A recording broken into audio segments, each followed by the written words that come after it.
Magandang hapon po sa mga Novo Ecihanong nakatutok sa TV48. Ako po si Emmy Rose Balmeo, CLS student intern at nandito po tayo ngayon sa Harvest Hotel, Cabanatuan City kung saan kasalukuyang ginaganap ang Sibuyas, Ani, Buhay, Linamnam photo exhibit. Tampok ang mga obra ng photographer na si Mr. Ron Velarde. Ang exhibit na ito ay bukas na po at maaari nang puntahan mula ngayon hanggang sa April 4 dito lamang sa Harvest Hotel, Cabanatuan City. Huwag po kayong aalis dahil maya-maya lamang po ay makakausap natin si Sir Ron Velarde. Ito po ay na-document ating po ay naka-archive na sa aming munisipyo. Ang pagsisibuyas po dito ay sinimulan ng dalawang sa pag-research ng mga katutubong mga tela na belief ng ating mga indigenous weavers. Naikot ako sa Aklan at na-discover ko ang pinya. Isa rin ako sa mga nagsusulong ng pinya industry at kilala ko ang mga indigenous weavers. I have to be honored. Bishop, si Bishop Prudencio ay nandito po. At mamaya ho, bibigyan namin kinandakan ng tunay na pagpapakilala. Anyway, mabalik tayo, hindi lang nabuo ang pagsisibuyas na kwento na nasa bukid. Kakibat nito ang pawis, ang dugo, at pagtutungkol at pagdutong-dutong ng mga buhay na kung nalulugi at hindi maaaring na marami, lagi natin nasisisi ang pambansang agrikultura at ganun din ang ating munisipyo. Pero ang katotohanan po, ang aking mga kababayan napakasipag. Sa buong bayan ho siguro ng buong Nueva Ecija, ang bungabong lang po ang walang pulubi. Dahil ang mga tao sa amin, alas 5 pa ng umaga nasa bukid na. At wala naman kayong makikita na mahirap sa bungabong.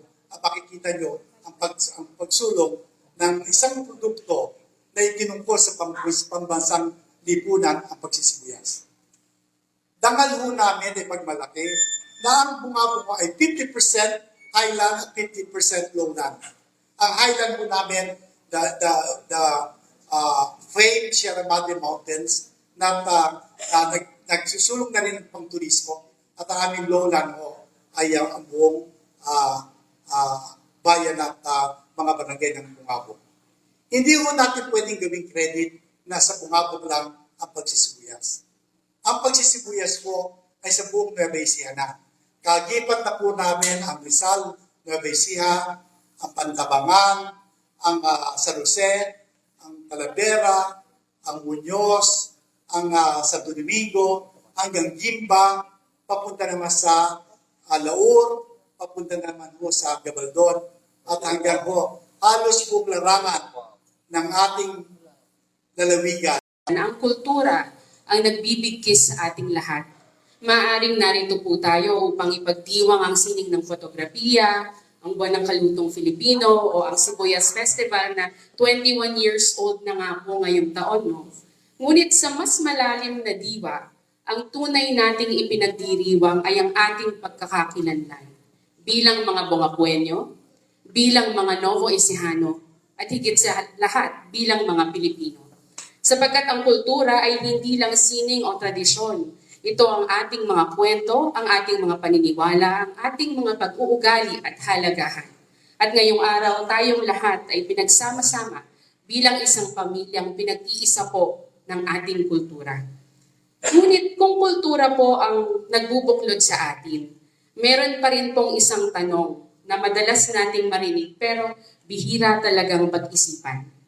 Ano po kaya ito? Panoorin natin.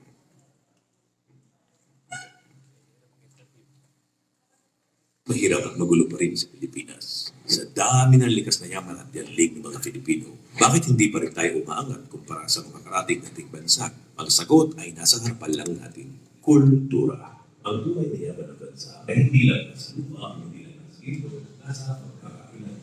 May ibang lahat na kultura bilang Singapore mula sa dito sa mga sa Plaza Yan, para masyado maingay. Ba, okay, maingay? Okay lang. Nakapalinig.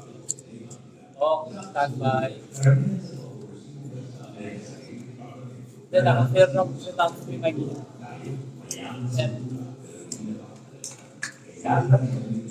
Okay, standby. Ito ba? Masabay ka na. Antayin lang.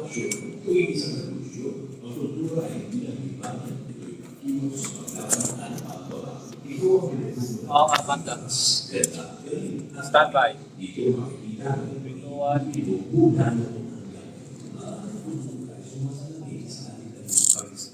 Pakakasalangitan niya. standby. 3, 2, 1. Alam mo naman ako, pag ako kasi. Magpapakasal tayo. Go. Nandito pa rin po tayo sa photo exhibit sa Harvest Hotel, Cabanatuan City. At kasama po natin ngayon si Sir Armando Hiron from Hiron Botanic Culture and Arts Center. Sir, bati po muna tayo sa ating live viewers po. Ay, magandang hapon po sa inyo mula ko dito sa Harvest Hotel. Habang dito ginaganap ngayon ng sibuyas at ito ay pagdugtog-dugtong ng buhay na magsisibuyas at kasama na rin ho ang kultura at sining dito sa ating lalawigan. Sir, onting tanong lang po, ano po ang nagtulak sa inyo na magsagawa ng photo exhibit na ang focus ay sibuyas na isa sa mga kabuhayan ng mga taga Nueva Ecija? Maraming kwento tungkol dyan kasi isa na nagbubuo at nagbubuklod ay ang talagang tradisyon na kung paano ba itinatanim ang sibuyas. Never in the history of any product here in Bungabong that it was properly documented. Iniligay namin ang kulay ng fotografiya para makita ang kwento ng tunay na pagtatanim at pagpupula, kung paano inaalagaan, kung paano minamahal, kung paano binubunot, kung paano sinasaki, kung paano nagtutulong-tulong ang mga dugo at pawis ng aking kababayan sa Bungabong. Katunayan na rin na para mailagay sa merkado at mailagay din sa pambansang larangan ng kultura ng pagsisibuyas. Sir, ano po ang layunin ng Hiron Botanic Culture and Arts Center sa pagsasagawa ng photo exhibit po na Ang to? layunin nito ay kakibot ako ng public-private partnership within Department of Tourism, ang Provincial Tourism Office, at kasama na rin ng DTI Nueva Ecija. Kasi ang kultura ng pagsisibuyas ang siya magbubuklod para magkaroon tayo ng malaking ekonomiya. Hindi natin nakikita na pagtatanim ng sibuyas ang nagbibigay ng maraming revenue para kumita ang magsasaka at makilalanin tayo sa buong bansa. Sir, may gusto po ba kayong pasalamatan na sponsor po sa exhibit na to? Ang pasasalamatan ko anak ay ang Harvest Hotel, ang DTI, ang Provincial Tourism Office, si Madam Mara, at ang crew ng Provincial Tourism Office. Lahat-lahat ho nagtutulong. Sabi ko nga, private-public partnership. Buhay na buhay sa Nueva Ecija. Ito po ay experimental at wala naman hong pribado na maglalakas loob na itangal ito at magkasama-sama. Nandito na rin tayo sa national level kasi nandito rin po ang National Commission for Culture and Art. Nandito rin ang Pixel Art Media. Ito ho ay properly documented na maitatakal natin sa pambansang larangan. Sir, imbitahan po natin ang mga manonood natin na magpunta po dito at tignan ang exhibit natin. Oho, ito ho ay bukas at wala ho pong bayad dito ho sa Harvest Hotel. Magmula ho mamayang gabi, bukas at sa isang araw. Bukas ho ito na mailalagay ho natin ito sa lobby at ito ay napakaganda dahil makikita nyo ng tunay na simulain ng ating kultura ng pagsisibuyas. Isa pa, kung ang isang bayan ay kailangan ng pagkaka-isa-isa ng bawat buhay, tayo lang sa Bungabong ang meron ng sariling museo, may sarili tayong produkto, at meron din tayong sariling festival. Yan ho ang yaman natin. Meron na akong tagline, pag nasa sa Bungabong ka, sibuyas na yan, at pag may sibuyas, Bungabong na yan. Sir, maraming salamat po at congratulations po sa exhibit na to. Kasama ko kayo dito, hindi lang ako. Buong TV48, maraming salamat at kayo isuki ko. Wala lahat ng ito, tulungan natin umangat ang ating lalawigan. Kasi ang success ko, success nyo rin at success ng buong sambayanan ng Nueva Ecija. Magandang hapon. Maraming salamat po. Maya-maya lamang po ay makakausap po natin si Sir Ron Velarde na siyang nag-picture ng mga larawan na dinidisplay sa exhibit na to. Maraming salamat po, sir. Kung ano yung schedule ng oras ng mga asosyan ng mga state dance.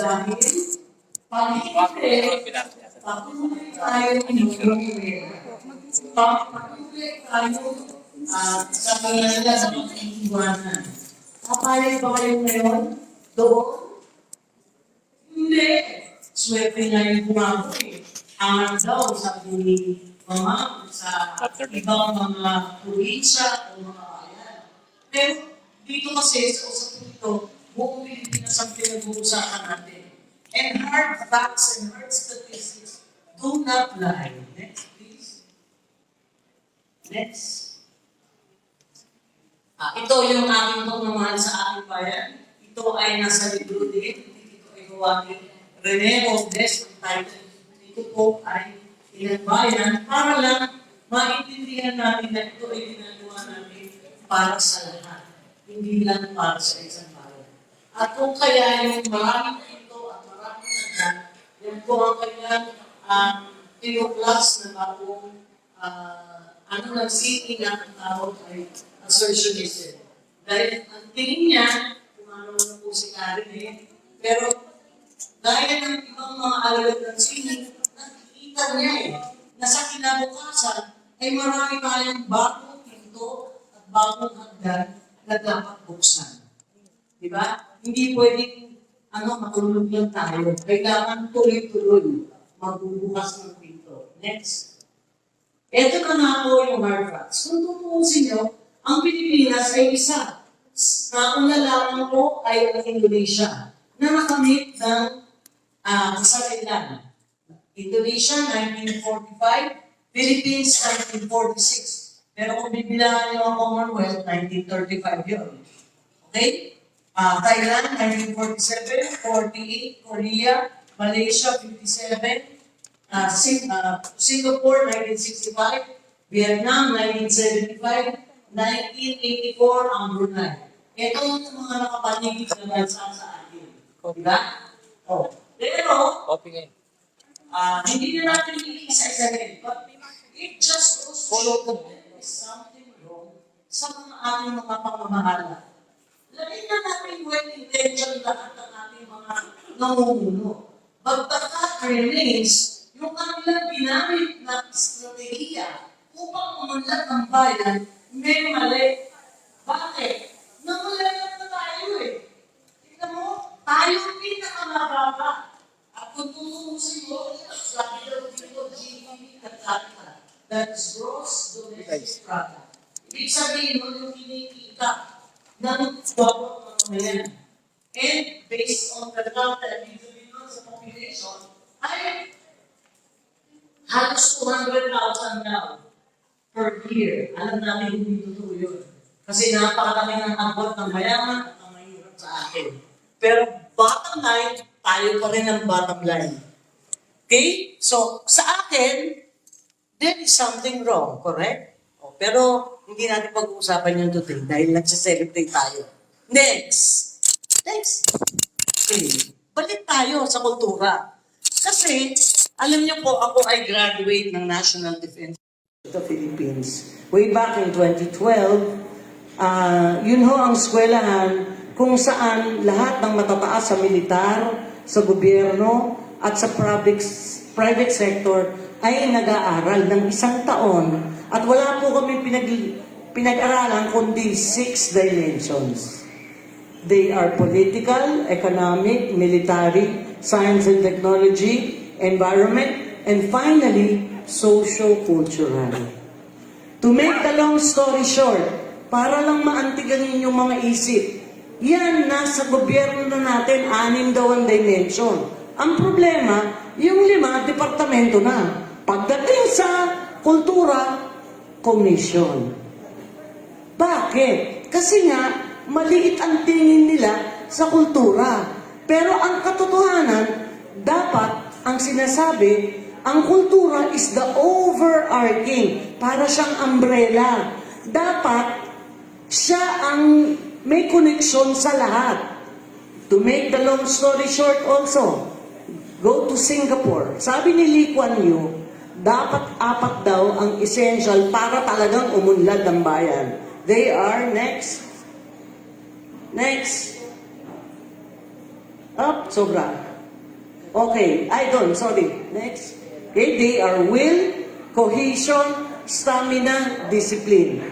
Kung bibili ho kayo ng libro, nandyan na ho yan. Kasi sabi nga nila, pwede daw itong maging Biblia ng mga taong mga nagsusulong ng sining at talagang gustong intindihin. Okay? Sinabi po ni Lee Kuan Yew ito at pinatunayan niya sa Singapore. Kasi yung politika, hindi tayo mayu-unite. Yung will kasi is related to unity. Cohesion. Bakit hindi natalo ng Amerika ang Vietnam? Pagka-nuclear superpower. Ang sagot po, bakit? Nagkabuklod-buklod sila. And that means cohesion. Okay? Hindi yan magagawa ng politika, hindi yan magagawa ng militar, economic, environment, science, and technology. Sa madalit sabi, nakitira, kultura. Sinabi na yan ni Mamang. Dito, pagka nagkaisa tayo sa kultura, makakamit natin. Kasi pamilya na tayo. Yun nga lang, kailangan lalo nating intindihin sa pamamagitan ng pamumuno ng ating mga namumuno na talagang dapat extended. Dapat extended yung family. Kasi yun ang nawala sa atin. Nagsolo-solo tayo. Kaya nagkabahagi tayo. At sabi nga nila, pagka nagkabahagi ka, finally mabubuwag ka. Stamina, yan kahit na magkahirap-hirap o maraming challenges, talagang hindi ka mabubuwag. And finally, disiplina. Alam naman natin ang storya natin. Okay? Sa ibang bansa, ang tindi ng disiplina ng Pilipino. Pagdating dito, ayan, basura na lang Dura-dura dyan di ba? Kasama lahat kasi yun. At tandaan nyo, ang kultura, hindi lang iisa yan. Yan ay kasama, hindi lamang ang sining. Ang ating ang number 1 dyan, yung ating national identity, aspirations, and our values. At lalong-lalo ang ating spirituality, kasama po din yan. Pati pagkain ay kasama sa kultura.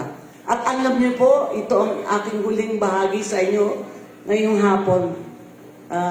Nakita ko kasi sinabi ni Obama nung kinakausap niya yung mga unang Amerikano.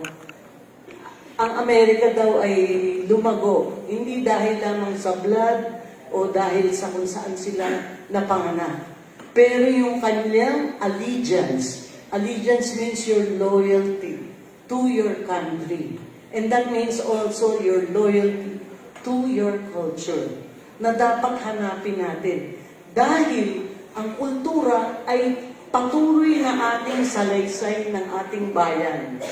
Okay? At tayo, bawat isa sa atin ngayon, mayroon tayong pagkakataong isulat, hindi yung nakalipas, pero kaya natin isulat ang future natin. At sana, sabi nga nung hamon ng AVP, sana tayo ay tumungo sa kadakilaan.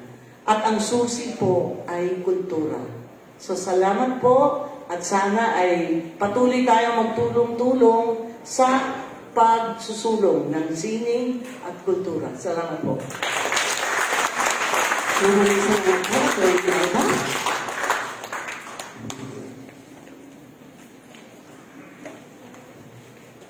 Ngayon naman po, para mas pasayahin pa po ang ating hapon, ay makikisaya po sa atin ang mga star ng Sibuyas Festival.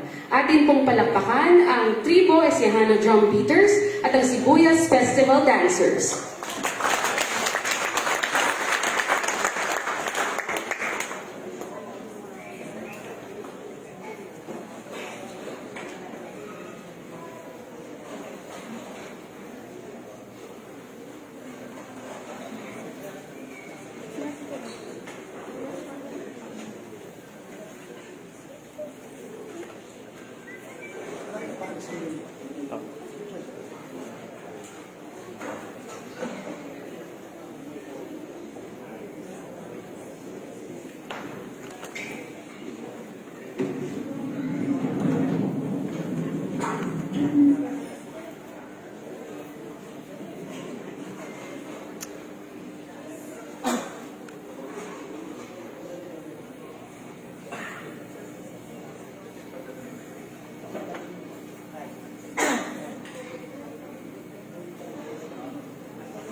Jack.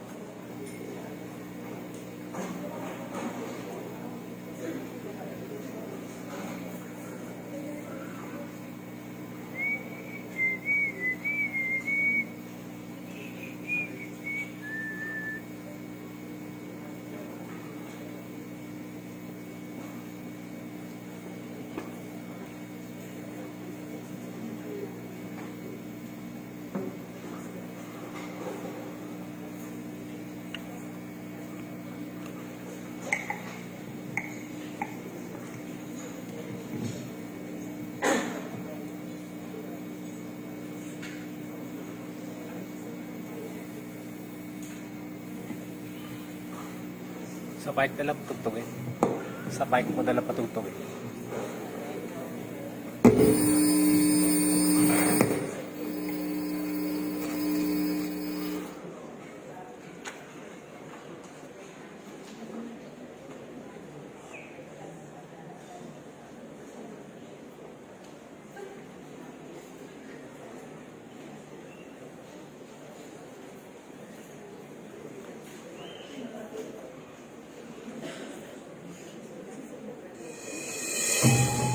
Sa pagsikat ng araw sa silangan.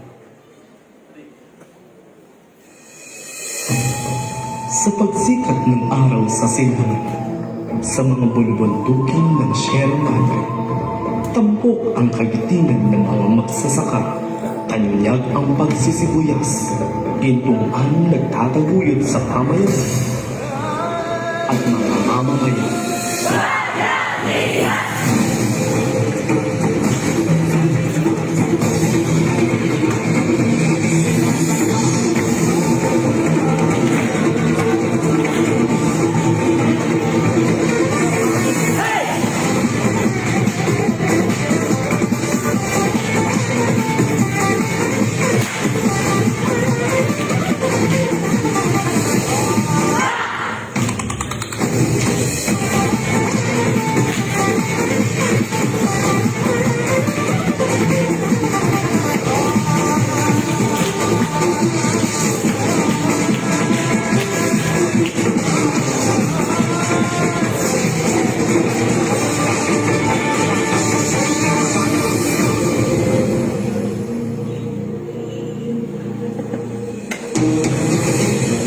Ngunit, may mga panahon na sinusubok ang katatagan. Sa gitna ng gutom, pagkaliti. Pasensya ka na, anak. Walang magawa ko tayo. At kawalan ng pag-asa, naaahon pa. Hanggang kailan kami magtitiis? Gutom at nahihirapan na ang aking pamilya. Hindi ko na kaya. Ayoko na.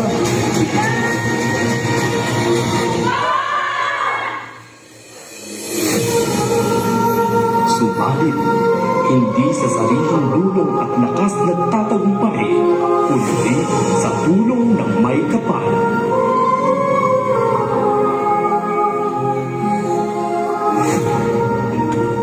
May pag-asa pa.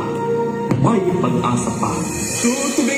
Tutubing bakal, lumilipad. Kahit mabigat, lumilipad.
Maraming salamat po muli sa Sibuyas Festival dancers, maging kay Sir Robin Montano Armas po na kanilang head at choreographer.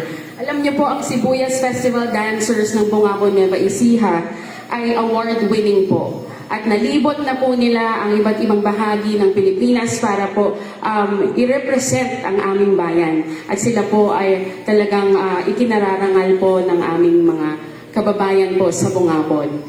Ngayon naman po, no, hindi pa po nagtatapos ang ating mga musical performances. Ngayon naman po ay ating masasaksihan ang isang pagtatanghal mula po kay Sir Bon Gonzales. Palakpakan po natin siya.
Naroroong sinta,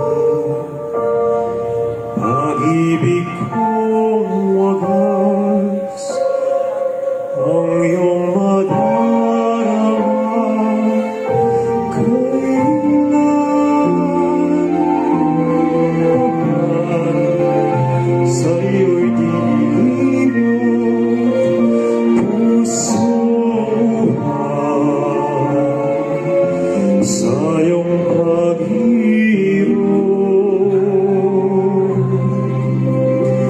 saan ka man naroroon sinta, pangarap ko ikaw, pagkat mahal kita. Asahan mo sa habang panahon, alaala ikaw, saan ka man naroroon.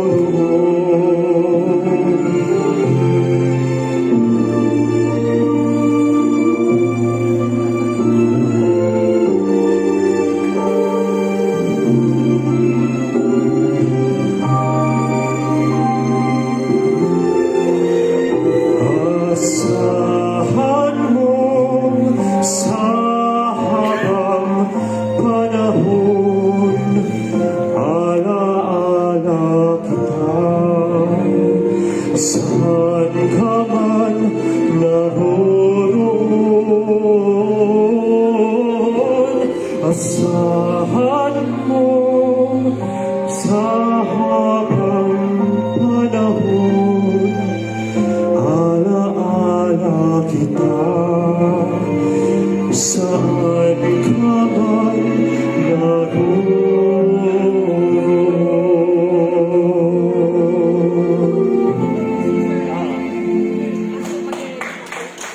Maraming salamat po, Mr. Bon Gonzales. Sa punto pong ito, ating namang bibigyang daan ang mga kinatawan mula sa iba't ibang ahensya ng pamahalaan na kaagapay namin sa pagtataguyod ng mga sining at kulturang Pilipino, turismo at kabuhayan, mga haligi ng adhikain ng ating pagdiriwang ngayon. Ngayon ating pong pakinggan ang mensahe ni Ginoong Rene Peñas, ang puno ng Public Affairs and Information Office ng National Commission for Culture and the Arts.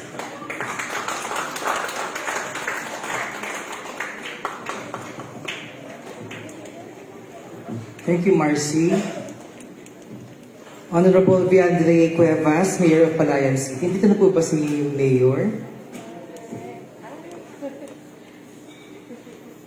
The Mayor, the very beautiful Mayor of Palayan City. Bishop Prudencio Andaya, Bishop Diocese of Cabanatuan. Magandang hapon po sa lahat po ng mga kaparian. Director Alfie Ray Galapon, OIC Provincial Director of DTI Nueva Ecija. Ma'am Angie Evangelista, owner of Harvest Hotel, at sa buong management po ng Harvest Hotel. Sir Frank Rivera, ating po kaibigan. Attorney Elba Cruz, at sa inyo pong lahat, mga kaibigan, magandang hapon po sa ating lahat. So ako po si Rene Peñas, and Tito Armando and I first met in Davao, I think before the pandemic. Nakapambahay lang po ako noon sa Marco Polo Hotel. Kasama ko yung kaibigan kong the late Sir Renato Bisquera, na kaibigan din ni Tito Armando. And then si Tito Armando, kasama si Tita Mai, I think, during Kadayawan, he was looking for me. Siguro hindi niya ako ma-associate yung pangalan ko sa yung itsura ko dahil namalengke ako ng mga lansones sa Kasuha sa Davao. So sabi niya, I'm looking for the NCCA representative for Kadayawan, si Rene Peñas. Sabi ko, ako po yun. And that was the start of our friendship. And during the pandemic, Bungabon became our haven during lockdown. So pagkatapos po ng taping namin sa Manila, nung aming pong munting programa na online, we would rush to Bungabon every Thursday to spend the rest of the weekend. And that was where we thought of programs and other projects na gawin po. So cultural documentation is not just important to the life of the nation, it is indeed essential as an aid for cultural education and dissemination, for knowledge management, for passing on of traditions from one generation to another. Imagine our lives without videos and photos of all historical events 3 decades ago. Stories will not be sufficient, but photos and videos make the story more believable and truthful. The advent of social media in the recent years has also changed the landscape of cultural documentation, where every netizen became a journalist. What more nowadays with the power of technology, once again, that AI is here and is drastically changing the landscape of our documentation. But no matter what season or any change that may arise, the one that is constant are the values that accompany our culture, history, language, heritage, and traditions. Although culture evolves, we can say that the values of Filipinos remain or should remain the same. The love for family, for our country, and for our fellow men. Ito po yata yung talagang tayong mga Pilipino yung ganito po yata sa buong mundo. Ginawa na po itong pag-aaral ng NCCA, and that over a study of 3 years na pag-alaman na there are 19 values that are indeed important to Filipinos. Tatlo dito yung love for country, family, and fellow men. At sabi nga sa pag-aaral ng ating minamahal na former NCCA Chairman Felipe De Leon Jr., ang kultura ay buhay na buhay, as also mentioned by Sir Armando. At sa kanyang pagiging buhay, ito ay nagbabago. So mali po, hindi po kami sa NCCA naniniwala na dapat ang kultura ay kung ano lang yung nakabisa natin. So we believe it also in tradition and innovation. Nagbabago dapat yung kultura. So ini-embrace namin kahit pop culture. Hindi lang po kami sa NCCA nagpapakanta, nagpapasayaw ng mga lumang sayawin at tugtugin. Kundi we also embrace the new and the innovations.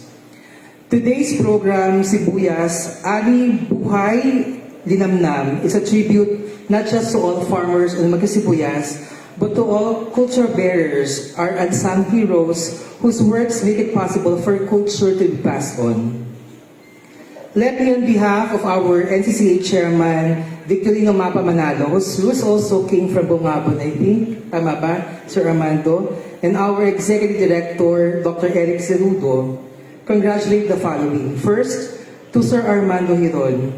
Katulad po ng aking kinuwento kanina, una ko siya nakilala sa Davao, and the rest for the both of us is already history. Talaga pong, I've been to his place many times, and there talaga pong nag-iisip kami kung anong pwedeng gawing next, hindi lang para sa Nueva Ecija, kundi para sa buong bansa. Doon din po, naganap ang ilang programa ng NCCA, katulad ng Amping Singing Workshops, at ang Buhay na Buhay Lecture Series, at maging tigpi ng aming programang Padayon, the NCCA Hour noong pandemic. Tito Armando, isa kang dakilang ama, hindi lang ng Bungabon, kundi yaman ng bayan. Sa gawaing pagkultura na buong puso mo na nga ipamana kay Marcy at kanyang buong lugod na tinanggap, na nung una ay hindi. Pero ngayon, talagang masasabi mo na meron ka na napamanahan, hindi lang inang iyong ganda, kundi ng iyong husay at galing. Si Marcy, isa rin kaibigan, kapatid, or anak-anakan na tunay namang maasahan. Malapot din po namin binabati ng NCCA si Ginoong Ron Velarde. Palakpakan nga po natin si Ron Velarde.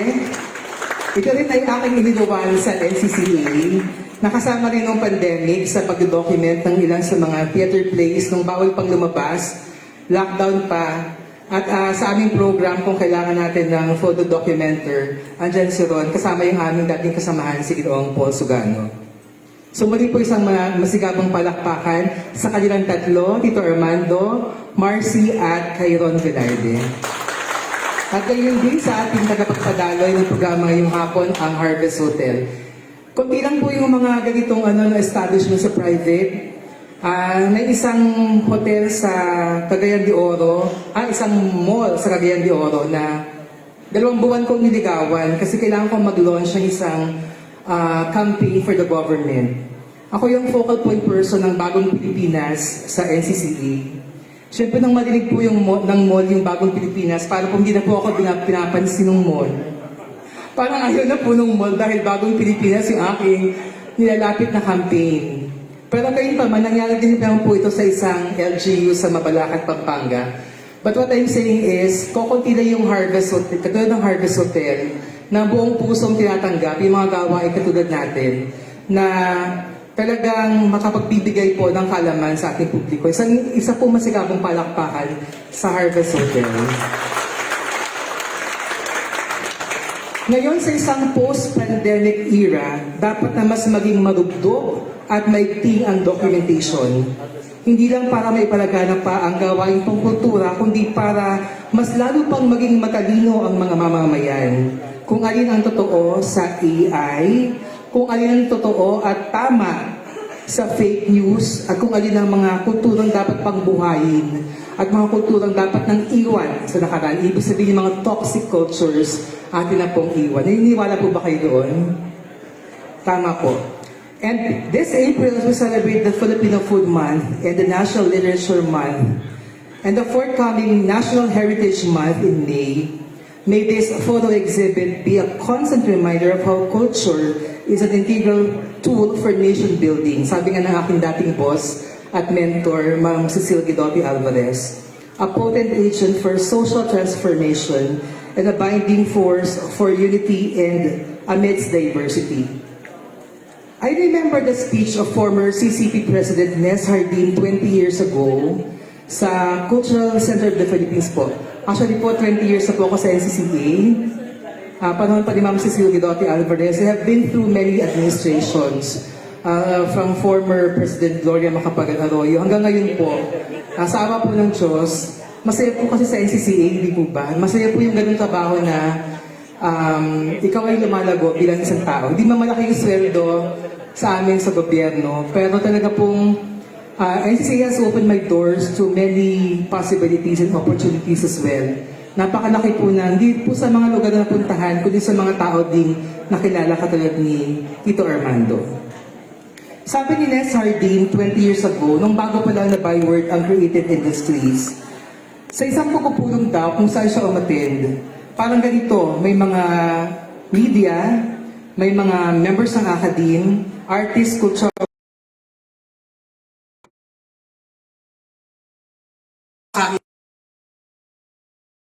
hindi naniniwala, di ba, Attorney Elba? As what Attorney Elba has mentioned, and I salute Attorney Elba. Palakpakan na po natin si Attorney Elba para sa kanyang presentasyon. The NCA po is 101% in support of your inyong pong adhikain, Attorney Elba. Maasahan po ninyo at saka talaga po babasahin din po yung inyong libro. So sabi ni Mayor, sige at tulungan, nakakain pa yan. Siguro po, in my capacity to work as a cultural promotion, nasabi ko talaga na nakakain lang po talaga. Stand by dito. Pero ito sa level sa bungako. Mike. Na sa pagkukulat ay nakakapikot sa amin. Pwede ba boses na lang? Na siya kasi ito na iba pang mga para sa akin na ang buong ang kultura po ay nakakain.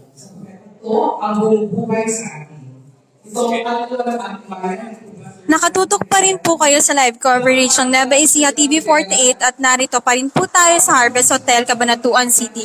Kasama naman po natin ngayon si Sir Ron Velarde na siyang kumuha ng mga larawan na dinidisplay ngayon dito. Sir, bati po muna tayo sa live viewers po natin. Magandang hapon po para sa lahat ng mga nanonood ngayon. Sir, pwede niyo po maipaliwanag sa amin ang pinaka-core nitong exhibit na to po? Ang exhibit na to ay parang pagpapakita ng mga ginagawa ng magsasaka simula sa pag-ani at pagtatanim. Sir, ano po ba ang inspiration nyo sa pagpili ng mga pictures na nilagay sa exhibit na to? Ano po? Ano pong inspiration nyo po? Ang mga magsasaka po, lahat ng mga kasama natin magsasaka sa Nueva Ecija at sa buong Pilipinas. Sir, paano po kayo nag-come up sa concept na sibuyas, ani, buhay, linamnam? Kami po ay nagtulong-tulong para simulan gawin ito. Kasama sila Papa Armando at si Marcy. Sir, ano po yung gusto nyo makuhang mensahe ng mga nagpupunta dito sa exhibit nyo? Gusto ko po mas makita ng tao kung gaano kasipag ang ating mga kasamahan sila magsasaka at para mas may pakita kung anong meron tayo sa pagsisibuyas at pagtatanim. Sir, ano po ang tingin nyo magiging epekto nito exhibit nyo sa agriculture po ng Nueva Ecija? Ginawa namin to para magkaroon ng awareness para sa lahat ng tao at sa ating mga sambayan ng Pilipinas. Sir, may gusto po ba tayong pasalamatan na sponsor po ng exhibit? Gusto ko lang po pasalamatan lahat ng tumulong sa paggawa ng proyekto nito. Sila Papa Armando, Marcy, ang Harvest Hotel, at iba pa pong sponsors. Sir, lastly po, imbitahan po natin yung mga live viewers po natin na pumunta dito sa exhibit nyo. Sana po mabigyan nyo ng oras para makita ang aming mga gawa. Simula po April 2 to 4 dito po sa may Harvest Hotel. Maraming salamat po. Salamat po, sir. Congratulations po sa exhibit nyo. Thank you po. Yun lang po.